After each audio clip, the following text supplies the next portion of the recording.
Hi, I'm Alara. A few weeks ago, my sister yelled at me in front of our parents. "You've ruined our lives," she said, and my parents nodded in agreement, like I really had. I didn't raise my voice or shed a tear. I simply picked up my bag and walked out in silence. But this morning, I woke up to 20 missed calls, and suddenly, they're saying they need me. So what happened to change their minds? Before we dive in, what time are you listening to this and where from? Leave a comment. Maybe you've been forgotten too, until the moment they realized they needed the person they pushed away. It was already dark outside, but inside the house, the air felt even heavier, like it was thick with something unsaid. My sister Marissa sat posed on the edge of our massive cream-colored sectional, her ring light glowing around her like a polished spotlight. She was wrapping up a live stream, bragging about reaching 60,000 followers on social media. My parents sat beside her, nodding proudly like she had just earned a doctorate. I stood silently in the doorway between the kitchen and living room, gripping a chipped mug of tea I'd already microwaved twice. My name hadn't come up once in the last hour, but I wasn't surprised. I'd long since mastered the art of disappearing in plain sight. Sometimes I thought the walls noticed me more than my family ever did. Then it happened. The laptop glitched, and Marissa's pitch shot up in frustration. "Oh my God, not now!" Her perfectly practiced smile disappeared. "Why does this always happen when you're around?" she snapped, her voice slicing through the room. And me? I blinked, stunned. "What?" "You stress me out just by breathing, Ilara," she barked. "You ruin the whole energy in here." I looked around, hoping someone, anyone, would call out how ridiculous that was, but instead, my mother stood up and calmly brushed imaginary lint off her skirt. "She's not wrong," Jade said evenly. "Every time something good happens, you manage to ruin it. You ruined her life. Honestly, you've ruined ours too." My father stayed silent. He just rubbed the bridge of his nose like it was all too familiar, too tiring to repeat. Heat rose in my throat. I didn't yell, didn't cry, didn't even defend myself. Instead, I turned around and walked away. I walked down the hallway to the guest room, the one they grudgingly offered while I figured things out. The door stuck on the frame as I closed it, like even the house hesitated to let me go. The carpet smelled faintly of old dust and expired air freshener, forgotten effort lingering in the air. I packed in silence, methodically, like muscle memory, grabbing essentials and tossing them into a college-era backpack. I didn't bring anything sentimental. No photos, no notes, no nostalgia. I'd stopped writing letters when I realized they were never read. 15 minutes later, I walked out the front door. No one asked where I was headed. No one wondered if I'd return. The street was still. The kind of quiet that follows the kind of argument where words bruise deeper than fists. I walked 2 blocks to the gas station with flickering fluorescent lights buzzing above. I bought a granola bar and a water bottle, more out of habit than hunger. I asked the cashier if the bus was still running. "Last one's in 8 minutes if he shows." He was late, but I waited anyway, sitting on a cold bench, hands buried in my coat pockets, backpack between my feet like a life raft. When the bus finally arrived, I got on, and didn't look back. The ride into downtown Belmore felt endless, even though it wasn't. I kept my head low, watching city lights streak past like smeared paint. No one met my eyes, oddly comforting in its own way. At the final stop, I got off and walked a few blocks to a dingy beige motel with a flickering neon sign, the kind of place you end up in when choices and people both run out. The man at the front desk didn't even look up. He handed me a room key, number scratched out and remarked in faded ink. "Cash or card?" he muttered, eyes still glued to the TV. I handed him the last $52 I had. The room reeked of stale cigarettes and cleaning fluid that failed to do its job. I let my backpack fall by the bed and sat down on the mattress's edge. The springs creaked, loud in the quiet room. I didn't change, didn't cry, just stared at the water stain on the ceiling. It looked like either a broken heart or a dying star, depending on the angle. My phone lay face down on the nightstand. It hadn't buzzed once the whole night. No, where are you? No, come home. Just silence. Then it buzzed. Once, a notification. Reminder. Unopened Mother's Day gift from Alara delivered 2 years ago. A box I'd wrapped in tissue, sent with care. Silk handkerchiefs embroidered with her initials. She never opened it, just like they never opened their hearts to me. The next morning, I woke up before the sun had fully risen. I counted the money I had left. $270 and some loose change. No job, no home. But somehow, that message made the money feel less like a ticking clock and more like a challenge. I started walking toward downtown. My feet began to ache even before I reached the gas station at the corner, but I didn't stop. A small cafe near the bus depot had opened early, with a chalkboard sign outside. Free Wi-Fi, coffee refills all day. That was exactly what I needed. Inside, it smelled like burnt toast and industrial floor cleaner. I ordered the cheapest coffee on the menu, $2.05, then took a seat close to the nearest outlet. I pulled out my phone and signed into a few freelance tutoring platforms I had bookmarked years ago, but never had the courage to try.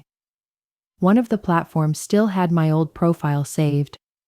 I updated it with fresh details, specializing in SAT and ACT prep, essay writing help, academic planning, patient reliable. In the bio section, I wrote, I believe in showing up, even when no one else does. By noon, I'd already applied to 16 job posts. Parents worried about scores, students buried in college stress, people I could connect with in a way my own family never even tried to. Halfway through the 5th application, I stopped typing. The words, reliable, compassionate listener, stared back at me from the screen. I heard my grandmother's voice in my head. You were always the one who listened. She used to say that during Sunday dinners, while everyone else talked over each other, I would sit by her feet quietly. She saw something in me. Nothing flashy, nothing loud, but something real. I swallowed the lump in my throat, thinking back to the funeral. I remembered standing in the funeral reception hall, surrounded by overly polite people and terrible coleslaw. A family friend, someone I barely knew, leaned in and said, Your grandmother's second letter was beautiful. I hope it gave you peace. A second letter? I blinked. I only ever received one. Her expression fell, confused. Oh, I must have been mistaken. She told me she wrote you another one, about 9 months before she passed. She said she was sure you got it. But I never did. I asked my mom about it 3 days after the funeral, still trying to believe the best. She didn't even blink. Oh, it was nothing important, just sweet old lady things. That letter had been erased too. Just like me, a quiet pattern that takes years to notice, until one day you wake up and realize every edge you had has been dulled by people who claim to love you. I shook off the memory and got back to my job applications. A notification chimed. One parent replied, then another. By week's end, I had 3 clients, 2 high schoolers and an adult studying for their GED, the library. Just 2 blocks away, let guests borrow Chromebooks for virtual tutoring. I booked 2-hour sessions every afternoon and used every second like survival depended on it. Because it did. The pay was small, but every dollar felt earned. And the students? They listened. They asked questions. They said, thank you. One student, Riley, told me during our second session, You're the only person who explained this in a way I actually understood. It felt strange to be understood by strangers more than I ever was by my own family. That night, back at the motel, I flipped over my old check-in receipt and started recording my income on the back. I listed tutoring hours, PayPal payments, and what I could afford to spend next. Just 2 more nights. I glanced around that tiny motel room. The faint smell of bleach and damp curtains lingered, but it was mine, and for now, that was enough. For the first time in years, a sliver of pride stirred in my chest. They never saw what I was building, I whispered into the silence, because they never believed I could. It wasn't resentment. It was clarity. Sharp, cold, and honest. I lay back on the bed, still in my jeans. Sleep was impossible. Voices murmured through the paper-thin walls. The vending machine outside buzzed constantly. Right as I reached to silence my phone, a new post lit up my screen. Family is who shows up when it matters. Don't forget that. It was Marissa's caption. Her face was radiant next to my mother's, both of them holding glasses of sparkling champagne. I barely noticed their rehearsed smiles. My eyes went straight to the photo hanging on the wall behind them, a new family portrait, but I was missing. I zoomed in instinctively, staring at the familiar hallway in the background. Same beige texture, same soft shadow from the hallway lamp, but the frame had changed. The old photo, the one we took when I was 16, was gone, back when they used to pretend I still belonged. In its place, a glossy new family photo. Marissa stood in the center, Mom beaming in her cream sweater. Dad looked stiff, but smiled like he'd practiced it. Even Sprout, the golden retriever they got after I left, was posed in front, proud. It looked like a Hallmark family campaign ad. Perfect, posed, pristine.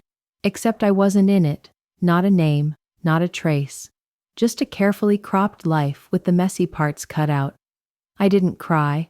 I thought I might cry. But instead, a slow heat rose in my chest. It wasn't sadness. It wasn't anger. Just something heavy, like watching someone throw away a letter before reading it, only to realize it had your name on it. I sat on the edge of the motel bed, my phone still glowing in my hand. Years ago, I might have told myself they just needed a smaller frame, or maybe they didn't realize I'd notice, but not this time.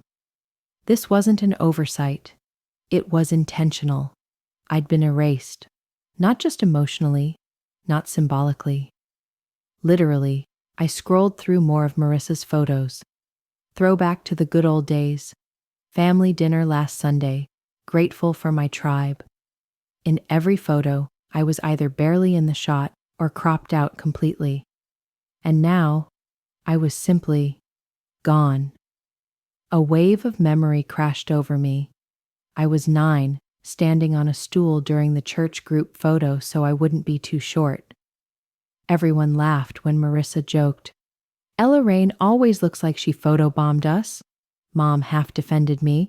"She's just shy," she said. But they still moved me to the far end of the lineup, easier to crop than to include. I blinked the memory away and grabbed my tote bag, desperate for distraction. I started organizing my tutoring emails, replying to students, sorting through requests. It was all just noise, until I opened my spam folder, and there it was, an email I almost missed. Subject: Family Podcast Opportunity. Sent by Marissa. I had only been CC'd. My stomach dropped. I opened it. A short pitch to a PR rep, proposing a podcast episode about modern family dynamics through resilience and social media influence. And at the bottom of the message, my sister's name. She's just bitter and emotionally unstable.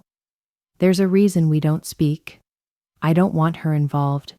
It took years to rebuild our family's image. I gripped the phone tightly. My ears rang with pressure.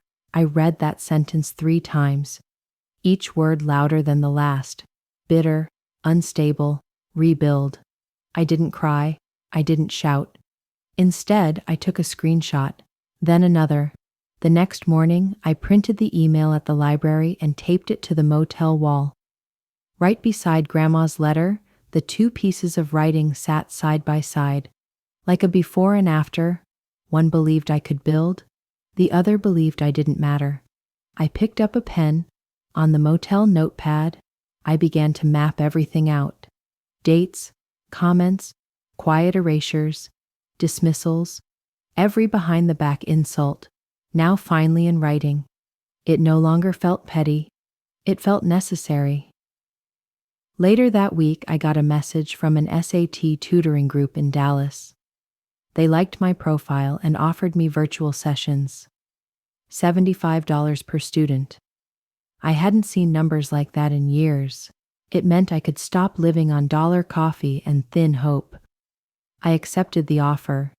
No celebration, no fanfare, no excitement, just quiet satisfaction. The kind of pride that stays quiet because it doesn't need attention. By Friday, I had enough saved to rent a room in a shared apartment a few miles away. Not a palace, but it had a locking door and no flickering neon sign. I sat on the bed, running my thumb along the edge of that printed email. I wasn't angry anymore. I was awake now, and that's not the same thing. A sudden knock at the motel door startled me. It was quick, unsure. I rose slowly and opened the door. There she stood, Malayas, my former best friend.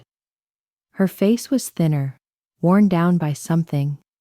She held something tightly, wrapped in an old kitchen towel like it had been hidden for a long time. "Ilara," she said gently, "they told me you were in trouble. I didn't believe them. Until I found this." I stepped aside to let her in. She hesitated, like just entering would mean betraying someone else.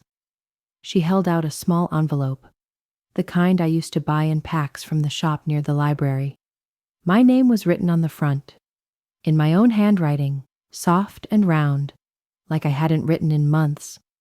My chest clenched. "It's still sealed," she whispered. "Ilara, I found it in your mom's desk, buried under expired coupons." I didn't reach for it. I just stared. "I wasn't snooping," she added, placing it gently on the motel's microwave table. "I was just delivering something for Marissa. Jade had me wait in the kitchen, and it was just there, like it meant nothing." Finally, I picked it up. The envelope was untouched, not torn, not wrinkled. It looked just like the day I dropped it in the mailbox.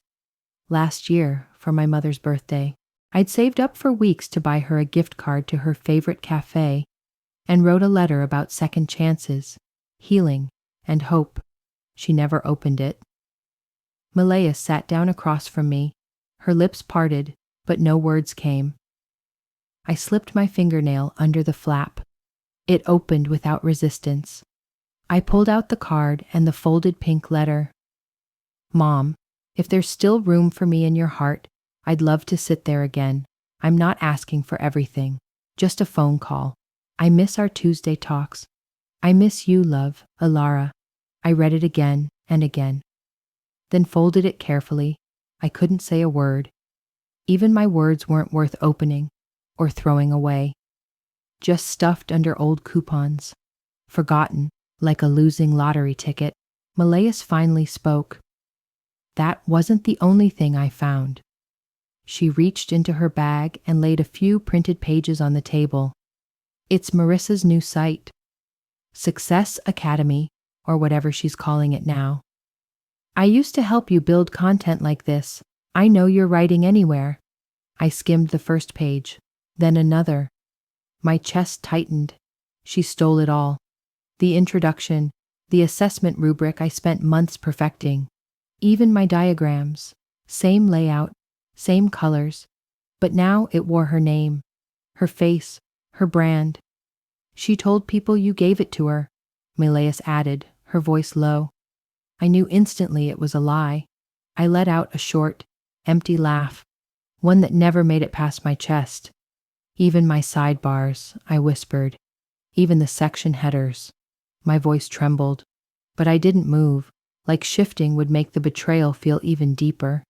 Malaeus just sat in silence while I absorbed it. Hours later, she left. She hugged me tight, her eyes glassy, and walked out. The silence returned. I sat down on the floor, back pressed against the thin wood-paneled wall. No music, no television, just the hum of the mini fridge and the slow creak of old pipes. Then came the buzzing. My phone lit up. Missed call. Dad. Then another. Then another. I watched the missed call count climb to 14. Then voicemails followed. I ignored them at first, but curiosity cracked me open. The last voicemail was from my dad. He sounded exhausted. Lorraine, your sister's getting torn apart online. A blog picked up the story. They're accusing her of plagiarism. People are furious. She says you're lying, but we need you to make this go away. She's falling apart. No apology. No ownership. Just the same cycle on repeat. They only need me when it's on fire. I didn't reply. I didn't even send a text. The buzzing was like a mosquito at midnight. Relentless, irritating, impossible to ignore. They only ever call, I muttered to the silence, when I'm the one who can fix their mess. My limbs felt like lead. I bent forward, forehead pressed to my knees.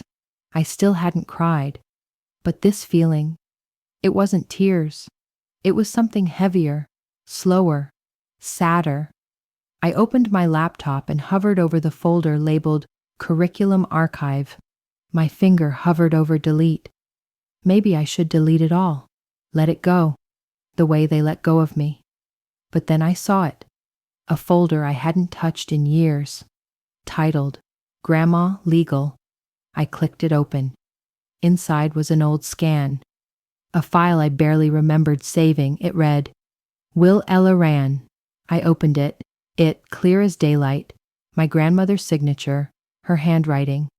A clause stated that I, Elara Shipley, was the sole heir to all of her educational materials, curriculum, tutoring frameworks, lesson designs. I was the rightful heir to everything Marissa had stolen.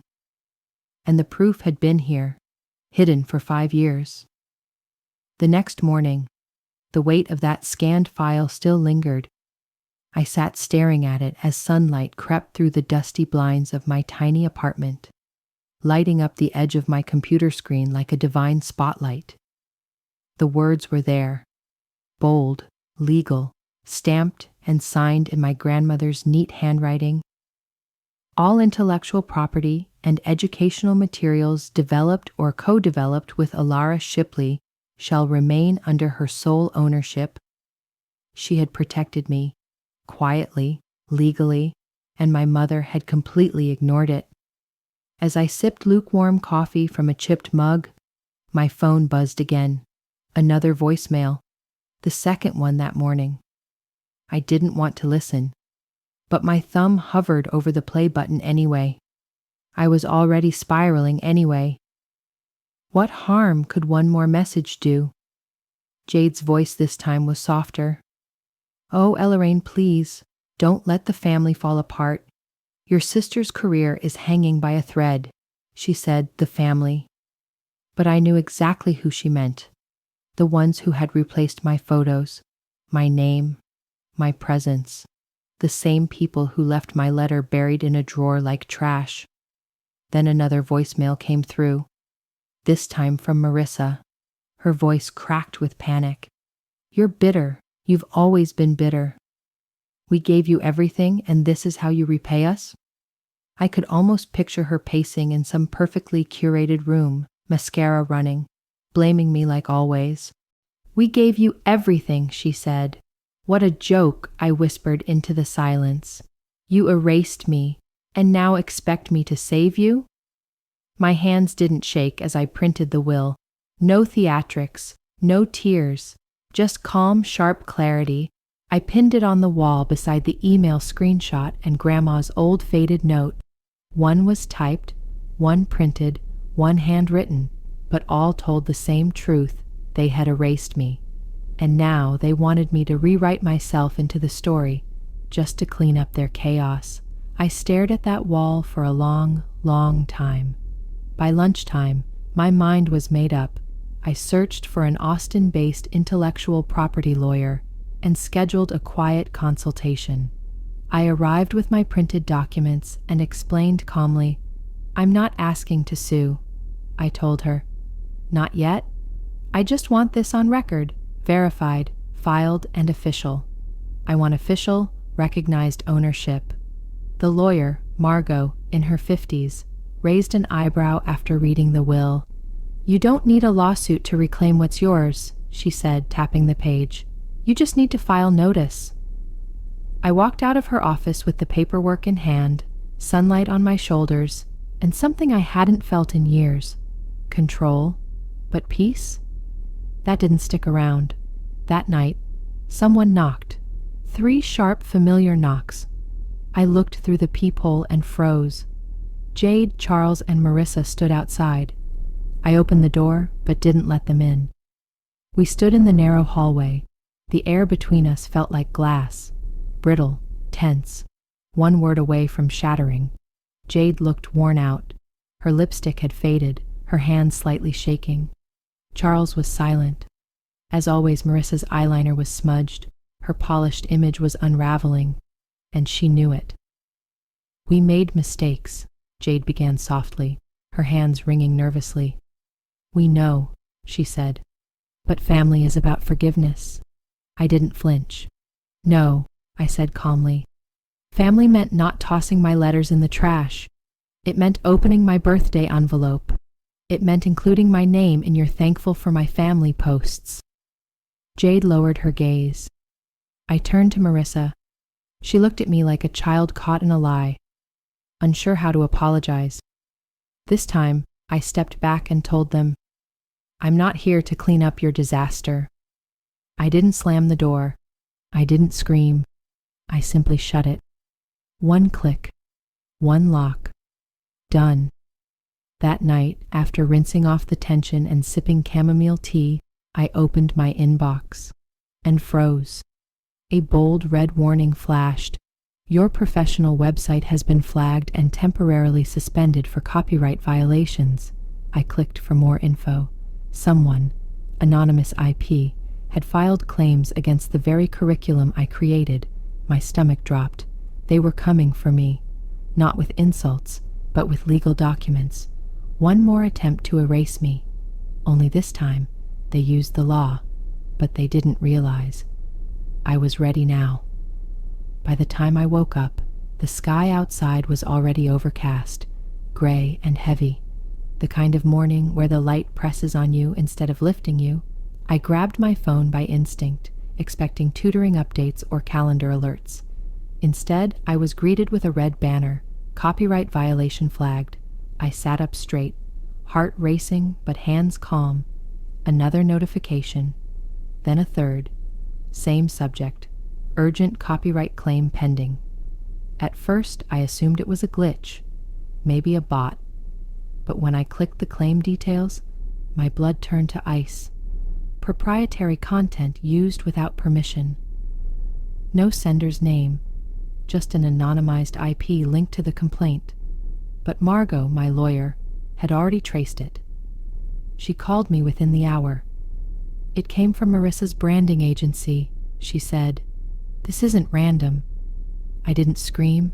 I didn't cry. I just took a deep breath, opened a new folder, and started building my case.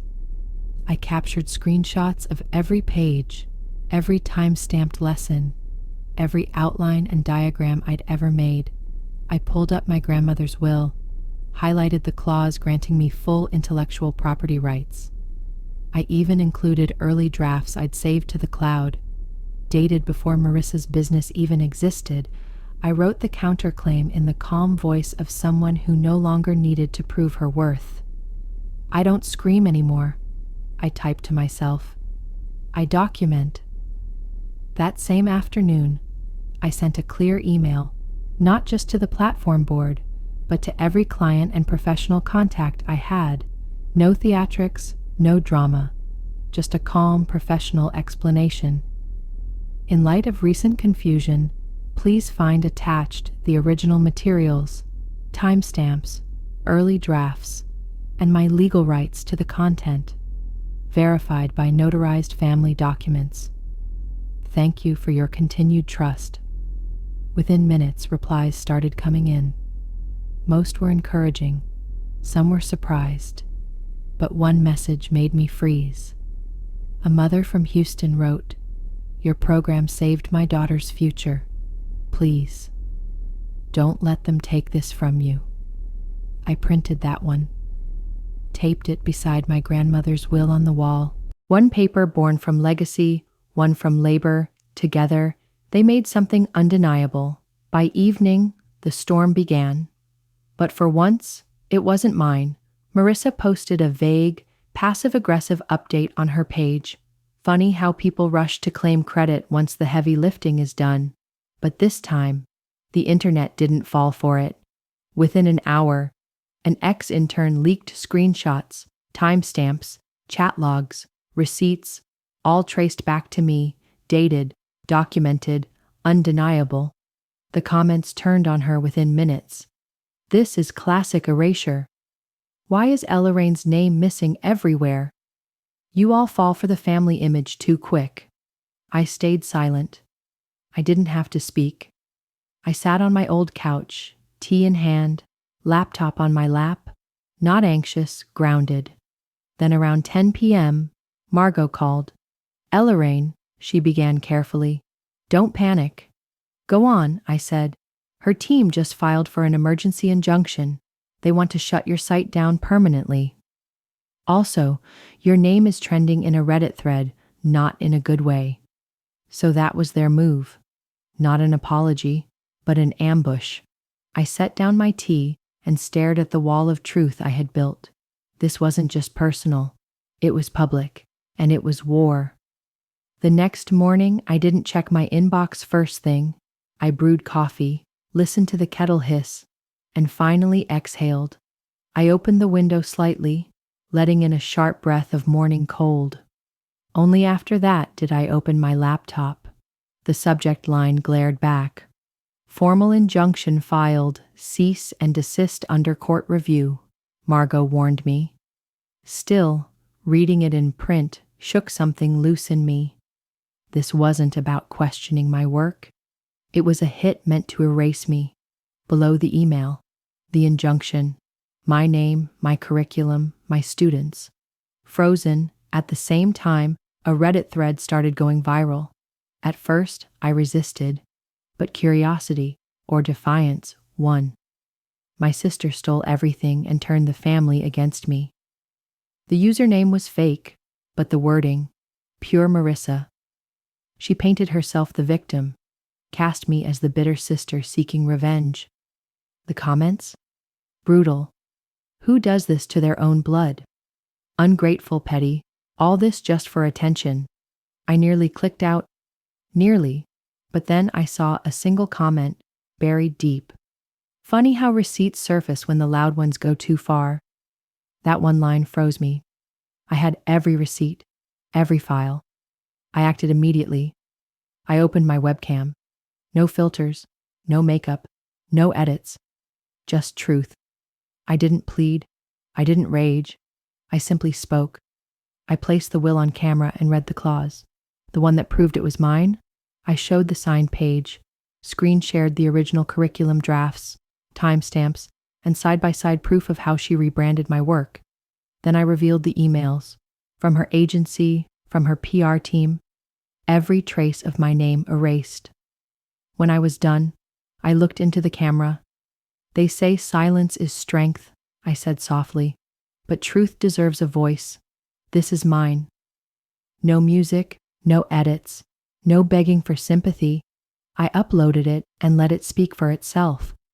Within 2 hours, my phone lit up nonstop. Former clients reposted it.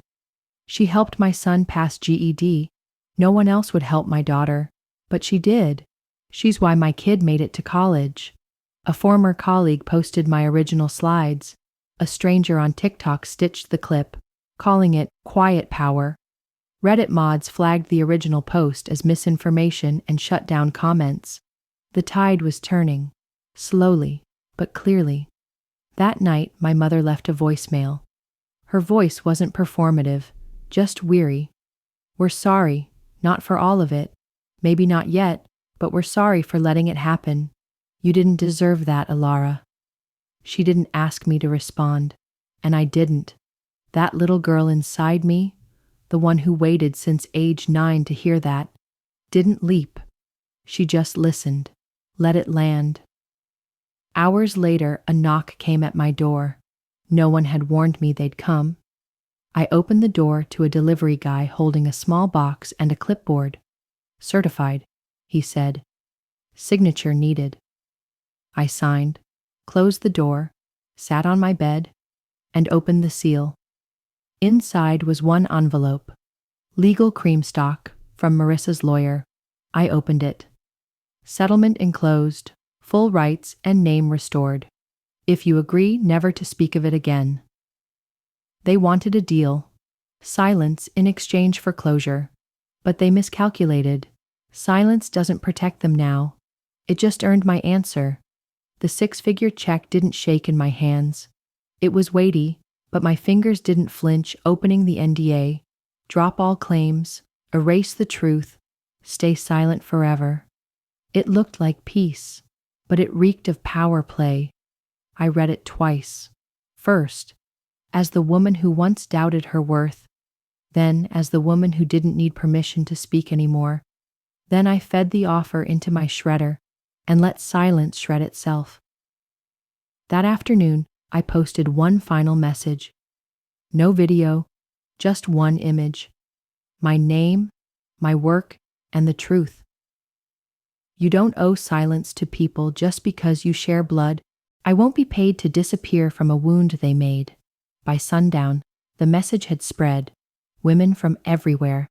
Teachers, daughters disinherited by manipulation, scapegoated sisters, began reposting it. Not for pity, but because it finally spoke the words they'd swallowed for years. One message said, "I thought it was just me. Thank you for speaking what I couldn't." In my own office now, no permission, no apologies. I framed the crumpled paper I once carried from that motel. "You will build what no one sees today." It sat next to the letter from my attorney. Ownership confirmed, copyright secured, my work protected. My desk was simple. The view overlooked a bus stop, but it belonged to me. My family never reached out again. Not on birthdays, not when Marissa's site shut down for good, not when news spread that Mom had sold the house in silence. Some said it paid legal damages. Others said she was just done. I didn't wait for rumors or secondhand apologies. They weren't villains, just people who made me the problem so they wouldn't have to face their reflection. I didn't fight for revenge. I fought to reclaim my freedom. And freedom, it's quiet, not lonely, just still. Last month, I started a small scholarship in my grandmother's name. Nothing big, just enough to help kids like the ones I once taught while skipping meals to pay rent. Notes started arriving, some from strangers, one from a student I taught in the library days. You were the first to believe in me, and that changed everything. I held that letter for a long while, not because it hurt, but because it didn't. This is the life I built out of the silence they left me in. A few days ago, I printed her note again. I slipped it into an envelope. No sender, no instructions, just her words. "You will build what no one sees today." I mailed it to a girl I once tutored. The one who said her dreams were too loud for her parents. Maybe one day she'll be in her own motel room alone. And maybe those words will keep her standing. Have you ever stopped chasing the apology that never arrived? And found peace was all the closure you needed? Have you ever been erased by your family and still had the courage to build something they couldn't take from you? Share your story. You're not alone.